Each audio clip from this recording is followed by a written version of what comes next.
dando línea, hablando con ustedes, escuchando a la gente y haciendo esas magníficas entrevistas que ha hecho por más de 16 años aquí en La Hora de la Verdad.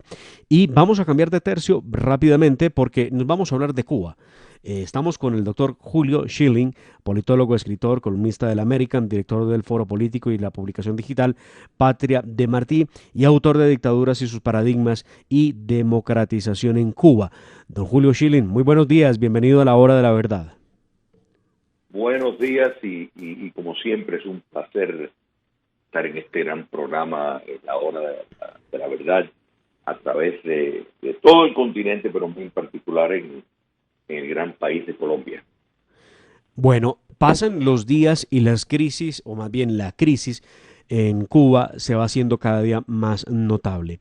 Tenemos una crisis sanitaria, primero pues venida de la pandemia COVID-19, de la que tengo que decirle, don Julio, en Colombia algunos políticos de la extrema izquierda hablaban de las maravillas del sistema de salud en Cuba y de los avances tecnológicos para vacunar a la ciudadanía contra el COVID-19, pero hablaron maravillas, exaltaron, aplaudieron el trabajo de Cuba en el asunto, pero terminaron vacunándose en Bogotá y no con la vacuna de Cuba, sino con la vacuna americana o desarrollada por los israelíes. Entonces, bien curioso, pero eso sí, para decir cosas maravillosas de cómo el sistema funcionaba, no tenían reparo ninguno. Crisis sanitaria por COVID-19, escasez y racionamiento de alimentos, medicamentos, restricciones gravísimas, muy fuertes a la libertad de expresión. Esto ha conllevado a una serie de manifestaciones que hemos visto nosotros, algunos con alguna posibilidad de esperanza en que algo cambie, otros simplemente dicen no va a pasar nada. Manifestaciones que se llevaron a cabo entre el 11 y el 17 de julio de este año y luego que trataron de repetirse hace tan solo unos días en la isla. Pero ¿qué es lo que está pasando hoy en Cuba? ¿Cómo está la situación política a raíz de estos intentos de protesta en la isla? Bueno, mira, estableces primero un punto muy importante de la gran hipocresía de la izquierda y en el caso de la izquierda colombiana en gran medida eh, tiene una relación umbilical con la dictadura castrocomunista. O sea, en cuanto a la logística, la transferencia de información, de inteligencia, eh, unos lazos operacionales eh, impresionante, el infame, el pacto de la impunidad, porque no se le puede llamar un pacto de paso, el acuerdo de la impunidad, en efecto fue diseñado en Cuba comunista, no por casualidad. Eh, pero es lo que estamos, y al punto que señalas de la gran crisis, y esa hipocresía, esa falsedad de pintar un, un espejismo, algo, una quimera, algo que no existe en cuanto a Cuba comunista como potencia médica, cuando vive en la mendicidad internacional total al punto de que su cuerpo médico lo tiene que arrendar como mano de obra esclava para poder subsistir en el poder. De modo de que cualquier persona que hace un análisis serio del grado de la sanidad en Cuba comunista se da cuenta de que el comunismo cubano ha retrocedido de todos los logros y los avances de Cuba republicana antes de ellos tomar el poder.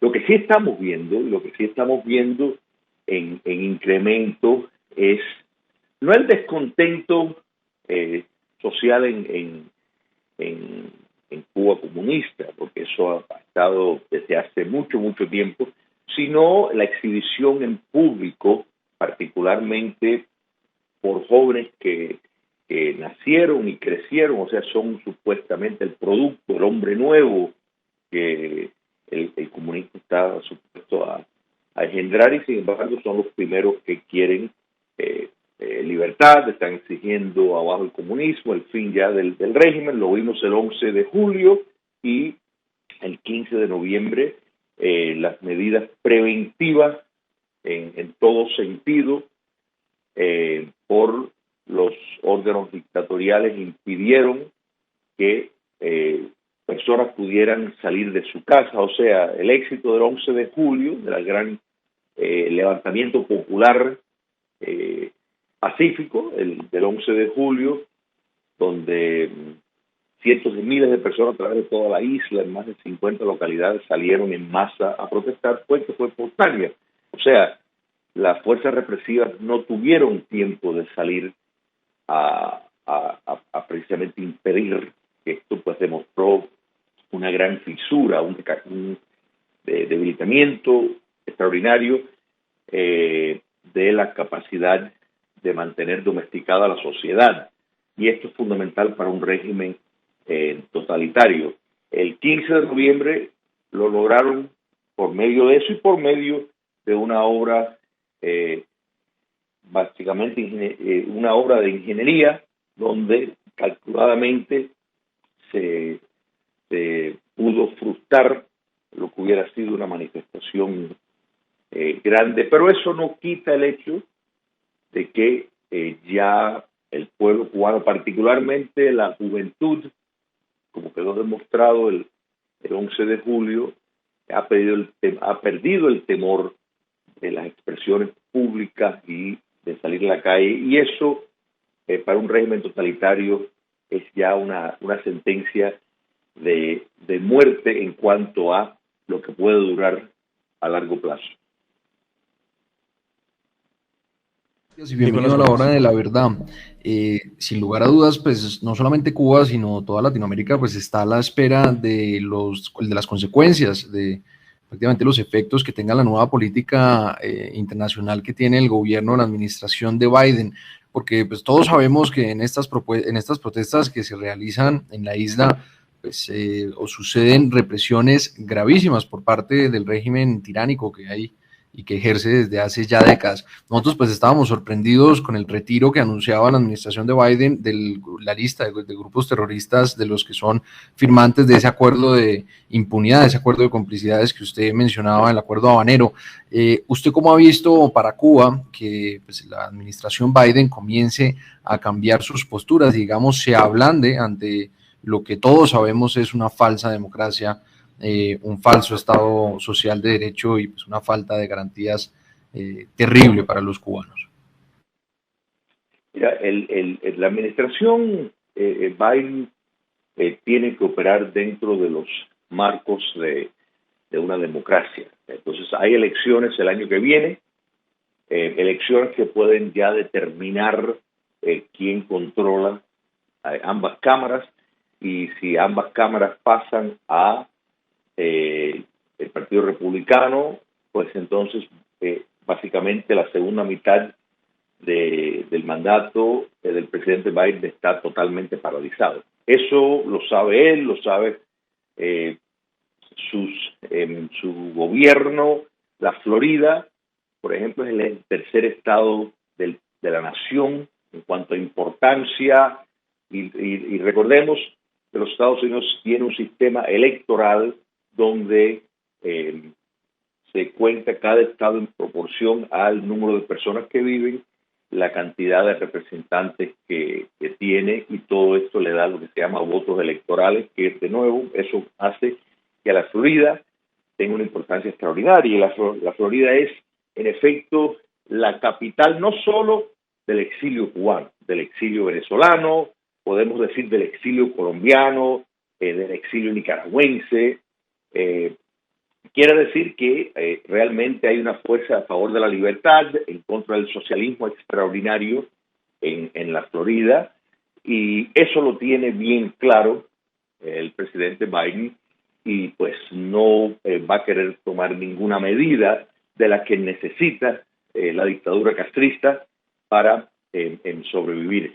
Y me alegro muchísimo que tocaste el punto del papel de Cuba comunista en la subversión socialista, porque esto es sumamente importante que se entienda que lo que existe en Venezuela, lo que existe en Nicaragua, lo que existe en Bolivia, instituciones como las FARC, las ELN, el propio movimiento de Petro, tienen lazos inexorables con con la dictadura castrocomunista, al punto de que es la inteligencia castrista la que les da el señalamiento, el asesoramiento y les sirve de base subversiva.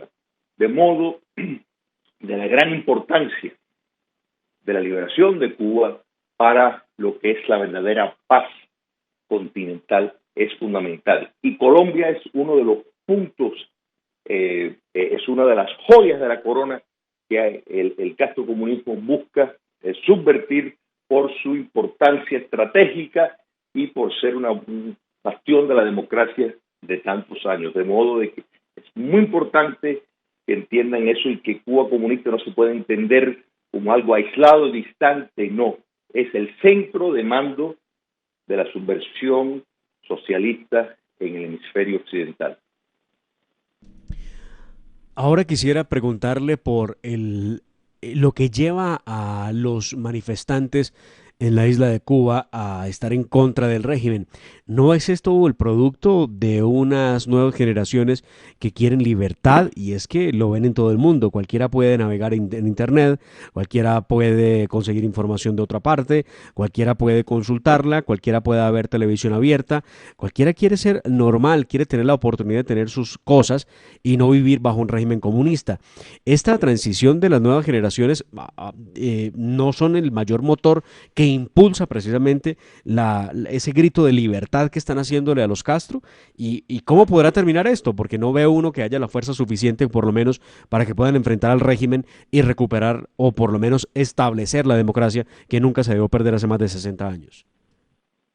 Correcto. Mira, Václav Havel, el guionista y antiguo presidente de la República Checa, que fue un líder de la oposición 6 meses antes de que cayera el comunismo soviético en Europa Oriental, pues se manifestó diciendo que él no veía la posibilidad de que eso pudiera ocurrir en su vida. O sea, no lo veía factible y sin embargo 6 meses después ocurrió. Esto no quiere decir que hay unas fuerzas subterráneas, movimientos que van ocurriendo, que muchas veces no están a la superficie, sin embargo, se manifiestan y es una corriente que no se puede parar. Lo que ocurrió el 11 de julio fue algo que nadie esperaba en un sistema que hasta el momento la dictadura castrista había podido controlar bastante bien con una serie de mecanismos de represión unido a la facilitación de cada vez que se veía una amenaza de descontento social en masa en las calles, abría la puerta provocando un éxodo para desalentar ese tipo de movimiento. Estamos viendo actualmente esa misma operación por vía de Nicaragua, el régimen dictatorial de Daniel Ortega, un súbdito de Cuba comunista, anunció la semana pasada que los cubanos no necesitan visa para entrar en Nicaragua. Bueno, los cubanos ni tienen presupuesto para ir al turismo a ninguna parte, pero eso es un puente, un trampolín para entrar a los Estados Unidos. México, encabezado por López Obrador, que es un ideólogo socialista, íntimo amigo del castrocomunismo, que vimos cómo en el día de la celebración de la independencia de México, el galardonado no fue México, no fue su historia, sino fue la dictadura castrista en todos sus actos oficiales, de modo de que México también reabrió su embajada en Cuba facilitando visas. Entonces todo esto, visas para los cubanos, entonces todo esto nos indica que está en movimiento esta trama precisamente para intentar desanimar a las personas a querer salir a la calle y exigir su libertad, y en vez de eso, pues, que estén pensando en salir del país y ver si pueden llegar hacia los Estados Unidos. O sea, eso es lo que está en movimiento ahora, la estrategia de turno de la dictadura castrista. Pero en esto hay que entender un hecho fundamental. El comunismo no sirve absolutamente para nada, o sea, lo único que produce es miseria, es un modelo liberticida, destruye el espíritu humano, no solo en el sentido, porque uno siempre se refiere a todas las carencias materiales, pero el ahogo de la libertad, la supresión de todos espacios de libre expresión y pensamiento, pues conspiran contra el espíritu, y eso es lo que ya el cubano está decidido a cambiar, o sea, exigiendo cambios sistémicos. La única razón por la cual la dictadura castrista pues permite acceso por vía de internet a sitios como Facebook y Twitter, YouTube, por ejemplo, es por la necesidad de la moneda dura, del dinero de entrada. O sea, porque todas las recargas a los móviles que dan acceso al internet, pues por supuesto son costeados por la nación cubana exiliada. O sea, dinero que se compran recargas para los celulares, que es una de las fuentes más importantes de entrada del régimen del castrismo. O sea, que lo tienen que tolerar, pese a que cuando lo tienen que apagar lo hacen, entendiendo que esto lleva un costo monetario, pero el punto que establece es que ya el deseo, o sea, una de las características de un régimen totalitario es tener el monopolio de la información, del acceso a la información y de los medios de comunicación. En ese sentido, la era digital y la necesidad de tener fuentes de ingreso, pues obligan al régimen a tener que tolerar que los cubanos, por medio de los móviles, pues lo utilicen para enterarse de lo que está pasando en el mundo. Entonces, pues, eso en parte le complica igual, que eso fue en efecto lo que hizo posible lo del 11 de julio, porque por vía de las filmaciones, pues cubanos de una punta a la otra vieron lo que estaba pasando y salieron a la calle. Entonces, días más, días menos.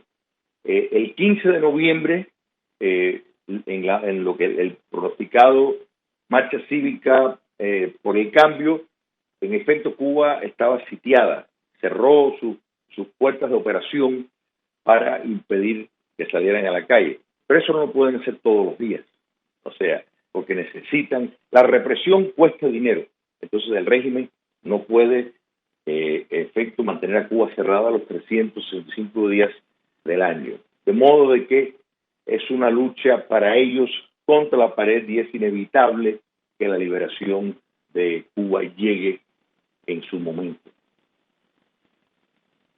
Pues don Julio Schilling, esperamos que estas últimas palabras suyas, esto que acaba de decir, de que la liberación de Cuba llegue en cualquier momento, sean una realidad pronto, porque pues es doloroso ver cómo el régimen encarcela, persigue o desaparece a los opositores. Nada distinto a lo que ocurre en Venezuela, ¿no? Donde han tomado atenta nota de cómo debe manejarse la narcodictadura, porque es lo que hay en Venezuela por ahora. Le agradecemos mucho y como siempre lo seguiremos molestando, llamando para que sigamos hablando de cómo avanza en esa lucha por la libertad la isla de Cuba. Siempre a vuestra disposición. Muchísimas gracias. Era el doctor Julio Schilling, politólogo, escritor, columnista del American y director del Foro Político y la publicación digital Patria de Martí, y autor de Dictaduras y sus paradigmas y democratización en Cuba. Avanzamos, escuchan ustedes La Hora de la Verdad.